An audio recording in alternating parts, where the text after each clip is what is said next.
설림승보전 함께 보고 있습니다. 어떤 스님이 광해 원련의 시를 외우고 있었는데 임금이 부처가 무엇이냐고 묻자 개송으로 말하였다. 대나무의 마디는 있는데 줄기가 없고 삼성은 성자예요. 삼성은 월궁에 누워있네. 한 사람이 해 밑에 살고 있으면서 태양 밑에 살고 있으면서 여러 사람과 더불어 함께하지 않도다. 임금이 부처가 무엇이냐고 물으니까 개성으로 이렇게 이야기를 했습니다. 대나무에 마디는 있는데 줄기가 없고 삼성은 월궁에 누워있다. 한 사람이 태양 아래에 살고 있으면서 모든 사람이 태양 아래에서 살고 있지만 그 가운데 한 사람이 여러 사람과 더불어 함께하지 않도다. 도룡이 말하였다. 화엄 도룡선사를 지금 보는 중이에요. 모든 부처님이 마음을 말함은 마음의 모양을 부수기 위한 것이다. 원년이 이 개송을 지었으니 광해 원년 스승 허공에다가 쇠기를 박은 것이다. 그러고는 이어서 허공에다가 쇠로 만든 쇠기를 박으니 평지에서 흙무더기가 일어나는구나. 한가하게 배운 아르마리로서 어떻게 부처님의 사다리를 오르겠느냐. 또 달관 담영 선사를 칭견하고는 장난삼아 개송짓기를 제방의 질문에 답해주고 5자로 된 시를 읊조리는구나. 이 두 가지가 모두 좋은 기회이기는 하나 다만 가짜 돈을 보여주는 것일 뿐이다. 이에게 낙엽을 돈이다 하면서 도룡이 말하였다. 불법을 희론으로 만들었는데 후학들이 이를 알지 못하고 방편으로 가짜 돈 흔들어가지고 뭘 위한 방편이냐. 그런데 그런 거를 전혀 모르고 후학들이 전혀 서로 번갈아 배우면서 본받고 있으니 서로 낙엽만 주고받고 있다. 성장할 수 없구나. 단지 말하겠노라. 비록 두 가지가 잡된 도이기는 하나 다른 것보다는 뛰어나다고 말하겠다. 제방의 질문에 답해주고 달관 담명선사 칭견하고 장난삼아 지은 개송에서 5자로 된 시를 읊조리는구나. 이 두 가지가 좋은 기회이기는 하나 두 가지가 그러면은 이제 뒤에 도룡이 이야기를 하는 가운데 두 가지가 잡된 도이기는 하지만 후학들이 이익 없이 번갈아 배우고 본받는 깨달음 없이 주고받고 하는 거를 보니까 차라리 그냥 불교 모르고 신화 짓고 사는 게 나은 거 아니겠냐. 최소한 위선은 아닌 거 아니겠냐. 그런 말씀이실지. 어떤 스님이 말하였다. 동산자보 스님은 오조사계 선사의 행장이 낙인과 비슷하다고 하여 비난하였는데 그가 동산에 오자 법당에 올라 개송을 설하였다. 개송이 애석하도다 세간에 어렵고 잘못된 말을 보니 말은 청정하지만 행동은 탁하기만 하구나. 만약에 염라대왕이 없다면 어느 누가 그를 어찌할 것인가. 그러니까 도룡이 자보의 속된 행동은 불손하기 이를 데 없는데 동산 자보가 사계 선사의 행장이 낙인과 비슷하다. 그러면은 뭐 흉내냈다. 낙인 누구죠? 그것도 선사 이름입니다. 지금 자보의 속된 행동은 불손하기 이를 데 없는데 스승을 팔아 이름을 취하고자 하였으나 얻을 수 없었다. 조계는 진실한 수도인은 세간의 허물은 보지 않는다. 와서 다른 사람의 단점을 말하면 자신의 단점이 그보다 앞에 나에게 있게 된다. 자보가 그 스승의 허물을 드러낸다면 누구에게 점검케 하겠는가? 모든 부처님의 제자는 적북을 요체로 삼아야 한다라고 조계 누구신지 아니면은 해능선사 말하는 건지 말했다. 이거 인용을 하고 누가 누구를 흉내낸 거가 뻔하게 보인다 하더라도 그러면 자신 있냐 거기에. 도가 없다라고. 도인인지 아닌지를 허물을 드러내서 말을 할 때는 단점을 말할 때는 시비를 할 때는 자신의 단점이 시비가 앞서 있게 된다. 무슨 명분으로 그럼 시비를 일으키냐. 시비 끝에 누군가 그러면 대오했냐. 대오했다 해도 역시나 허물이 없지 않다라 할 판에 모든 부처님의 제자는 적묵 을 요체로 삼아야 한다. 고요함이고 입 다물고 인용을 한 다음에 화엄론에서 오직 정묵한 이 마음만이 열애의 모양을 만든다. 집착도 연연도 없는 이 길이 법계의 궤적에 들어가는 것이다. 라고 하였으니 자본은 동산의 생강을 팔고 쌍봉 땅을 김매면서 이미 도를 이루었다고 여기고 웃고 있었다. 그러면 뭔가 자기가 오히려 흉내쟁이면서 동산에 뭔가 매운 그런 엄격하고 그런 모습만 흉내내놓고는 이미 도를 이루었다고 여기고 웃고 있구나. 도령은 사람됨이 관대하고 후덕하여 뽐내거나 자랑하지 않았으며 진정한 자비심으로 널리 공경을 행하는 마음이 있었다. 나이 80여 세에 열반했는데 더운 여름날 7일 동안 그냥 두었으나 손과 발이 굳지 않고 부드러워서 절의 동편 탑을 만들어 몸을 그대로 모셨다. 찬하여 말하노라. 도령이 밤에는 절의 문지방 밖에서 누워있다가 아침에는 비전 위로 올라가 임금에게 예의를 차려 출세간법을 이야기하여 불법의 선양을 도왔다. 생각건대 남다른 점을 갖추고 불법을 깨친 일세의 기이한 선승이라 하겠구나. 죽은 지 50년이 되도록 총림에서는 그 이름을 듣지도 못했는데 하물며 기연 억구야 말해서 무엇하랴.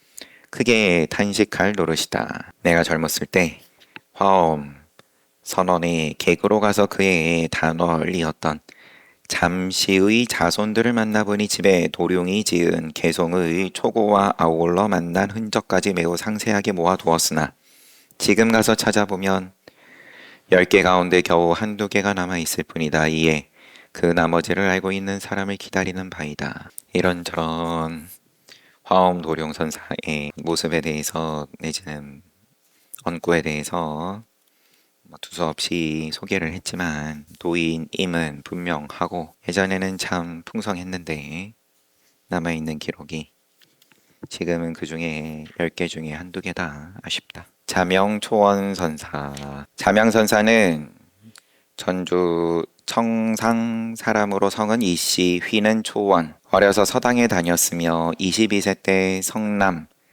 상산의 은정사로 출가하여 계를 받았다. 그의 어머니가 현명하여 아들에게 제방을 다니도록 했다. 22세 되기 전에 제방을 다녔다라는 말로 보는 게 맞을 것 같고요. 일찍이 어떤 수행의 길에 들게끔 어머니가 잘 안내했다. 자명은 눈썹이 이어져 있었고, 그럼 왼쪽 오른쪽 눈썹이 이어졌다는 말일지 아니면은 눈썹이 좀 길게 이어졌다는 말인지 눈동자가 수려했으며 기가 원출하고 풍채가 좋았지만 법도를 소홀히 하는지라 이르는 곳마다 총림을 무시한다고 해서 노숙들에게 꾸지람을 들었다. 키도 원출, 풍채도 좋고 이런 이야기니까 잘생겼다 한마디로. 그러니까 눈썹이 중간에서 일자 눈썹이라는 말이라기보다는 눈썹도 잘생김을 표현하는 표현으로 봐야겠죠. 그런데 좀 괴각 느낌이 있었는지 이르는 곳마다 노숙들에게 좀 혼났다. 자명이 절벽 근처에서 뗄나무를 하면서 웃으며 말했다.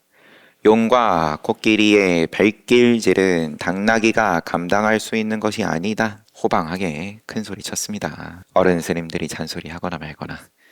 언제나 잡동사니를 넣어두는 상자를 전대에 담아 죽장에 메고 양과 면 사이를, 양은 호북성, 면은 섬서성, 두루두루 다니다가 수지 또 곡천과 더불어 도반을 맺어 하남성의 땅으로 갔다.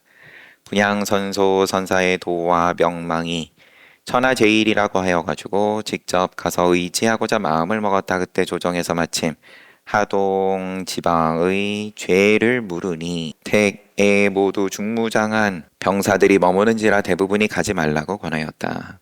뭔가 난이 일어나가지고 나라에서 조정해서 그럼 군대를 보내가지고 진압을 하려고 어수선한 분위기였다. 공은 그럼 자명 초원 선사는 그 말을 개의치 않고 대하를 건너 태행산에 올라 천한 일을 하는 사람과 같은 평복을 입고 화대에서 이름을 숨기고 노숙을 해가며 용주에 이르러 드디어 분양에게 나아갔다. 뚫고 난관을 뚫고 스승 찾아갔다. 분양 선소가 장하게 여기면서도 2년이 지나도록 입시를 허락하지 않았다. 자명이 선소를 찾아갈 때마다 선소는 그 뜻을 알아차리고 반드시 심부름 온 사람을 꾸짖거나 제 방에서 가르치는 것을 욕했는데 이는 모두가 세속적인 비로한 일들이었다. 2년 동안 그러면 상대를 안 해줬다. 같이 산 건 아니었고요. 초반의 2년은.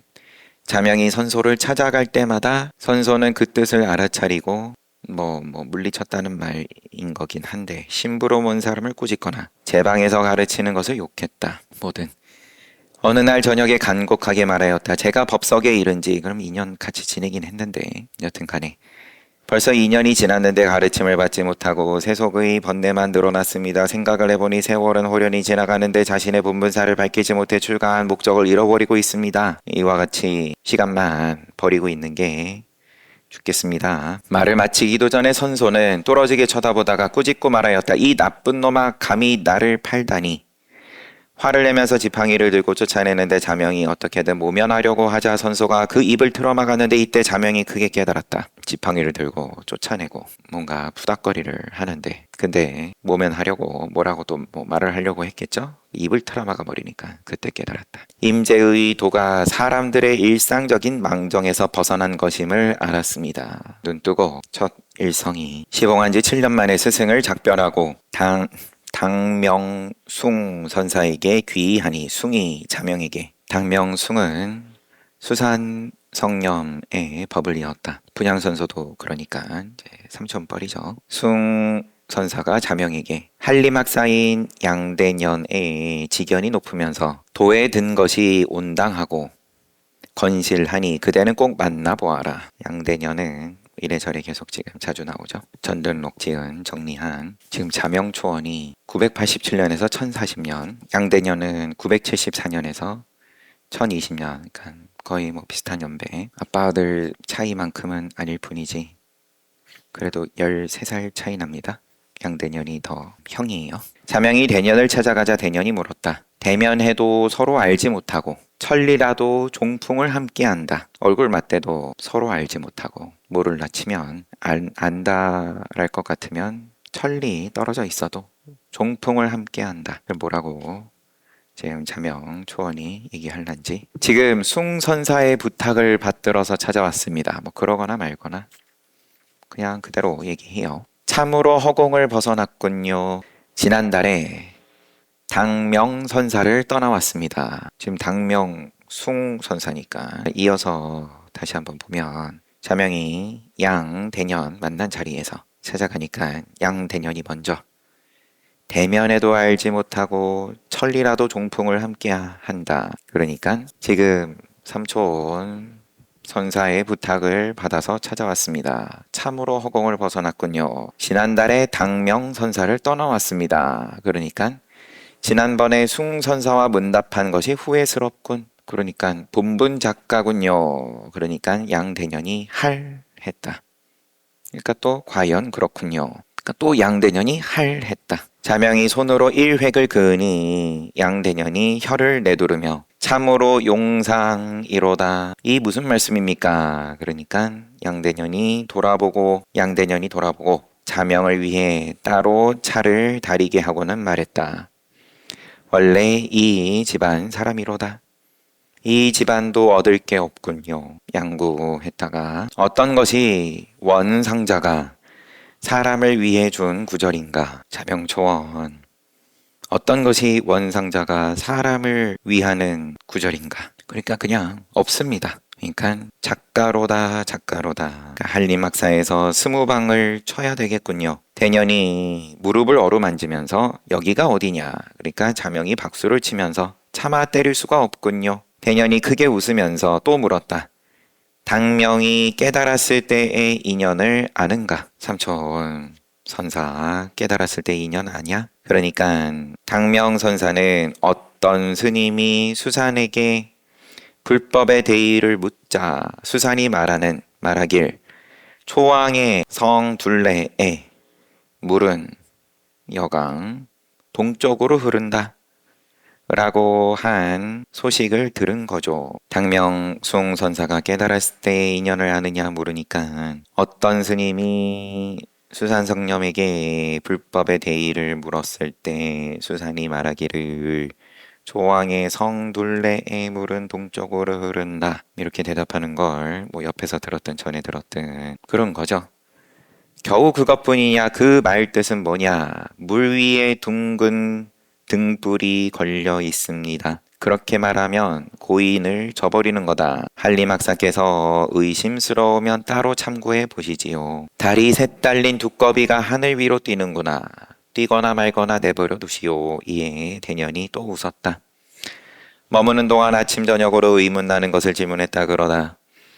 앞에 한 말은 이미 지나가 버렸다는 말을 듣고서 깨닫고는 늦게 양대년 만난 것을 깊이 탄식했다. 여기까지 조금 정리를 다시 해보면 분양 자명초원 선사가 분양 선서 모시고 2년 처음에 2년 동안 아무리 가르침을 구하려고 해도 스승이 상대를 안 해주다가 꼭지까지 차올랐겠죠. 그래 가가지고는 그 간절함을 털어놓는데 말을 마치기도 전에 분양선소가 꾸짖으면서 이 나쁜 놈아 감히 나를 팔다니 그러면서 쫓아내는데 뭐라 말하려는데 입을 틀어막는 가운데 자명초원이 크게 깨달았다. 7년을 모시고 당명숭 선사에게 찾아갔든 아니면 뭐 또 잠시간 가르침을 받았든 양대년 찾아가 봐라 그래가지고 양대년 찾아가가지고 문답을 하는 가운데 뭔가 또 여기서 깨달음이 있었다. 양대년이 조정에서 부마도위 이공을 만나서 말하기를 요즘 한 도인을 만났는데 참으로 서하의 사자입니다. 그러니까 이공이 여기서의 이공은 이준욱 내가 일이 많아서 찾아가서 만나볼 수 없으니 어찌하면 좋겠습니까? 양대년이 아무 말도 하지 않고 집으로 돌아와 자명에게 이공은 불법을 공부하는 사람인데 그대의 도가 멀리 퍼졌다는 소문을 듣고 만나고 싶어하는 마음은 있으나 정무 때문에 바빠 시종은 함께 할 수가 없습니다. 자명이 새벽 무렵 이공을 찾아가니 이공이 듣고서 동자를 시켜 물었다. 대답을 제대로 하면 그대와 만나겠소.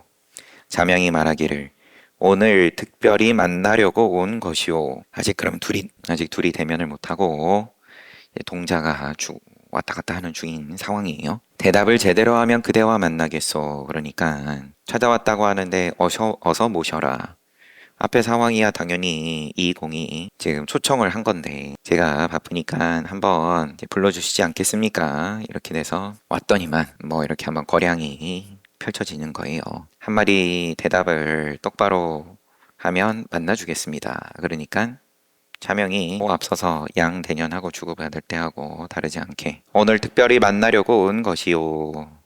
그러니까 또 동자에게 시켜가지고 비문을 비워두고 길가 푸른 소나무를 심어라. 그러니까 자명이 오늘 만나지 않으면 다른 날은 만나기가 어렵소. 그러니까 동자가 또 나와서 부마도이께서 그렇다면 스님과 만나겠다고 하십니다. 바로 그것이다. 그 말에 부마가 바로 나와 자리를 정하고 물었는데 내가 서하에 금모사자가 있다고 들었는데 앞서서 양대년이 그렇게 소개를 했었죠. 서하의 사자입니다. 한 도인 만났는데 그걸 그대로 당신이 바로 그분입니까? 어디서 그런 소식을 들었어? 그러니까 부마가 했다. 자명이 말하기를 여우 새끼가 우는구나 하니까 부마가 또 했다. 앞에 양대년도 그렇고 뭐 다 지금 거사들인데 도인을 시험함에 있어서 할은 뭐 그렇게 흔하게 지금 계속 팔아먹는지 여우 새끼가 우는구나 하니까는 또 부마가 했다. 그러니까 그럴싸하고 이공이 크게 웃으면서 웃었다. 작별 인사를 하고 나니 떠날 때는 어떻게 해야 합니까? 라고 물으니까 자명이 말했다. 푹 쉬거라. 어째서 제 방과 다릅니까? 그러면 뭐 다른 제방의 선 수행자들하고 말이 다릅니까? 도인은 어떻게 하시겠소? 그러니까 스님께 주장자 20방을 때리겠습니다. 그러니까 오로지 법을 유통시키기 위함이로다. 그러니까 이공이 또 하니 자명이 말했다. 눈먼 놈이로구나. 이공이 말했다. 잘 가십시오. 알았다, 알았다. 이로부터 자명은 양대년하고 부마도이 이공 집안을 왕래하면서 거부가 되었다. 오랫동안 있다가 하동으로 돌아가려고 하니 대년이 말했다. 당명에게 전할 한마디가 없느냐. 처음에 지금 양대년한테 찾아가 보라고 했던 삼촌 선사. 당명에게 전할 한마디가 없느냐. 자명이 말했다. 밝은 달이 밤에 길 가는 사람을 환하게 비춰줍니다. 그러니까 서로 맞지를 않는군. 그러니까 제 경지가 더욱 깊어져야겠군요. 오후가 되어 사람을 근심하게 하는군요. 계보사 앞 금강 역사가 요즘 무엇 때문에 땀을 흘리는지 아느냐? 알고 있습니다. 그대가 길을 떠나면서 어찌 사람들을 위한 한 구절이 없느냐? 관산으로 가는 길은 여러 갈래입니다. 그렇다면 너를 따라가겠다. 이 말을 듣고 자명이 단식을 하니 대년이 말했다. 참으로 사자로군. 자명이 당명숭에게 돌아오니 부마도이가 두 스님을 보내서 자명의 안부를 물으니 자명이 편지 끝에 두 발을 그리고 승려의 이름을 써서 붙였다. 부마도이가 개송으로 말했다. 두 발을 그렸다. 그러면은 우리 제 지낼 때 늘 곽 밖으로 두 발을 내보이셨고 서가모니 부처님께서 마가서 비올 때까지 불이 다비를 하려고 해도 불이 붙지 않다가 마가섭이 오고 나서야 발을 내보이셨다. 그 느낌으로 발을 그려 넣었지 싶은데 뭘 구질구질하게 그러면 사람 보내가지고 안부를 물어요. 떠났으면 그만이지. 그럴 수도 있고 아닐 수도 있고. 부마도이가 개송으로 말하기를 그 그림 그린 편지 받아본 다음에 개송. 검은 터럭은 천리 남짓하고 금과학에서는 두 발을 보임이라. 그렇네요. 그러면 금으로 만든 관 밖으로 두 발을 보임이라. 인간과 천인이 모두 헤아릴 수 없으니 붉은 수염의 오랑캐는 건강하시오.